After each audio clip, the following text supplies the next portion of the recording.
From solar mobile phone charger to home security devices, Innovative Startup Act is a windfall of gains for Filipino interests. In reality, without the financial support, startups usually have high failure rates and its outcomes usually are uncertain, brought about by the different levels of innovation and market acceptability.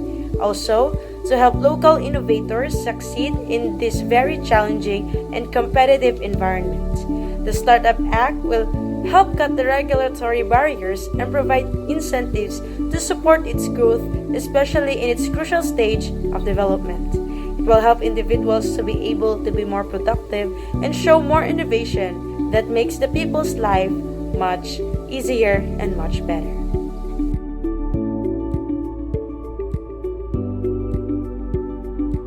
There is direct correlation between simplified business registration and licensing procedures on one hand and business creation and investment inflow on the other.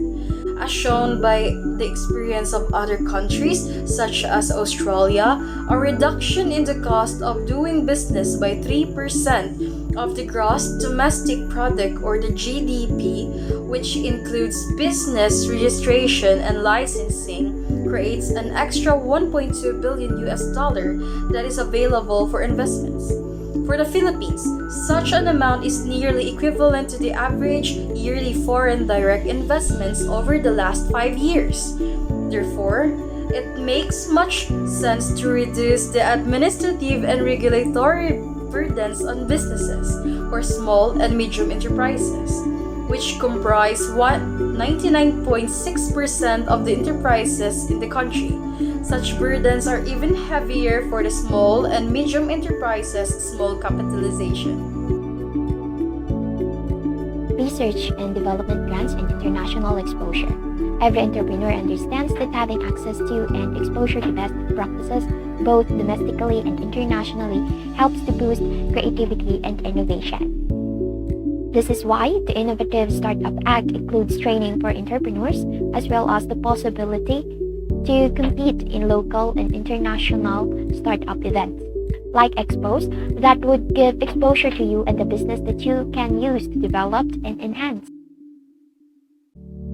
To aid in the program's expansion, the Philippines Economic Zone Authority would support the establishment of the Philippines Startup Ecozones or Special Economic Zones that will operate as vehicles for attracting additional private investment.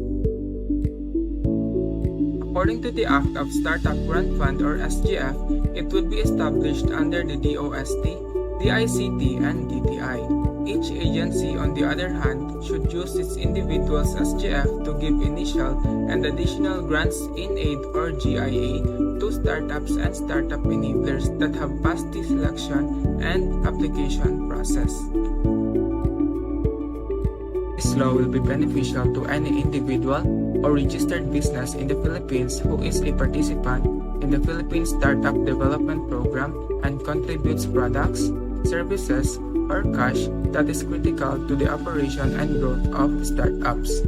It will also create new jobs and opportunities, improve production, and advance innovation, and also trade in the country.